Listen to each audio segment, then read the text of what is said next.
Merci et bon visionnage. Vivez-vous cette période de crise sanitaire et avez-vous contracté ce virus? Moi, je l'ai vécu assez bien parce que j'étais bien confiné, quoi. Je ne l'ai pas attrapé. J'ai fait une prise de sang il n'y a pas longtemps, puisque quand on se fait vacciner, un mois après, il faut faire une prise de sang pour vérifier. Apparemment, je ne l'ai pas attrapé. Bon. Merci mon Dieu. Aujourd'hui, vous êtes vacciné, vous l'avez dit. Pour quelles raisons vous avez fait le choix de vous faire vacciner et comment allez-vous surtout aujourd'hui? Moi, je me suis fait vacciner parce que j'ai vu plusieurs de mes copains ou des gens proches mourir du Covid. Alors, ça se rapprochait de plus en plus, quoi. Alors, tant que ce sont des gens qu'on connaît vaguement, qu'on a entendu parler, qu'on voit à la télé, oui, bon, ça paraît un peu abstrait, quoi.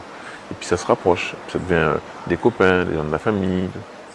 Donc là, ça commence à devenir sérieux, quoi. Et alors, on va écouter une question, puisqu'il y a encore des gens qui se posent des questions et on va tenter d'y répondre ensemble.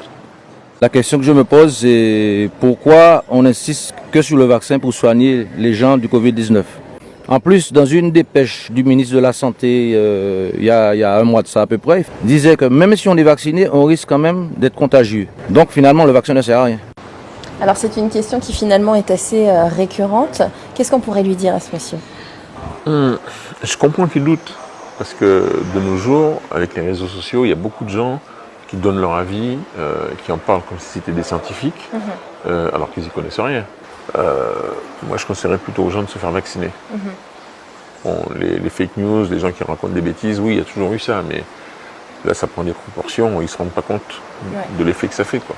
Ils ne se rendent pas compte qu'il y a des gens qui écoutent ça, qui prennent ça au sérieux, et qui ne vont pas se faire vacciner, et qui vont risquer leur vie, et risquer la vie des gens qui les entourent.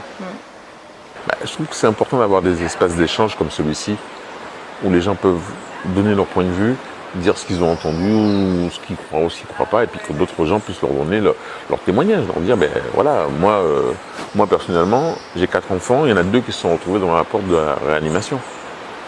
Donc après, quand on me dit que c'est rien, excusez-moi. Un petit mot de la fin peut-être?